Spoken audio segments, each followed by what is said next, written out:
अकोल्याच्या बाळापूर येथील पुरातन वास्तू म्हणून ओळख असलेल्या जयसिंग राजाच्या काळातील हजारो वर्ष जुन्या किल्ल्यांच्या भिंतीचा बाळादेवी मंदिराकडील कडा आज कोसळलाय। किल्ल्याच्या आजूबाजूने तार कंपाऊंड असल्यानं सुदैवाने भिंतीजवळ कुणीही नव्हतं, म्हणून कोणतीही जीवितहानी झाली नाही।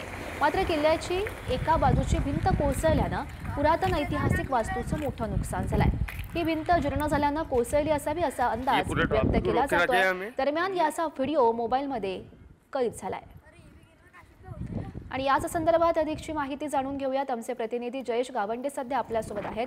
जयेश, गौरी, अतिशय ऐतिहासिक असा हा किल्ला आहे। बाळापूर शहर हे ऐतिहासिक शहर म्हणून ओळख आहे। 1721 मध्ये सम्राट औरंगजेबाचा मुलगा जो आहे आजमशहा याने या किल्ल्याच्या बांधकामाची सुरुवात केली होती। त्यानंतर हा किल्ला पूर्ण झाला आणि अतिशय जुना असा ऐतिहासिक किल्ला आणि बाळापूरची ओळख बाळादेवीचं मंदिर त्या किल्ल्याला लागून आहे आणि मन आणि मस नदीच्या मधोमध हा किल्ला बांधलेला आहे आणि या किल्ल्यामध्ये काही शासकीय कार्यालय देखील आहेत गौरी।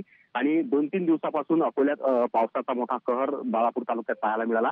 त्यामुळे या किल्ल्याची जो बुरुज आहे एका साईडचा तो पूर्ण ढासळला आणि त्यामुळे मोठं नुकसान जे आहे ते ऐतिहासिक नुकसान म्हणावं लागेल गौरी आपलं झालेलं आहे। आणि याकडे पुरातत्व विभागाचं अक्षम्य दुर्लक्ष आहे आणि गेल्या काही वर्षांपासून अजिबात या किल्ल्याची म्हणा किंवा तिथील छत्रीची म्हणा ऐतिहासिक छत्रीची अजिबात डागडुजी करण्यात येत नाही। त्यामुळे या किल्ल्याला या पावसाचा मोठा फटका बसला आणि नक्कीच जयेश, खरं तर या घडामोडींवर असंच लक्ष ठेवून राहा। तुर्तास धन्यवाद दिलेल्या सविस्तर माहितीसाठी।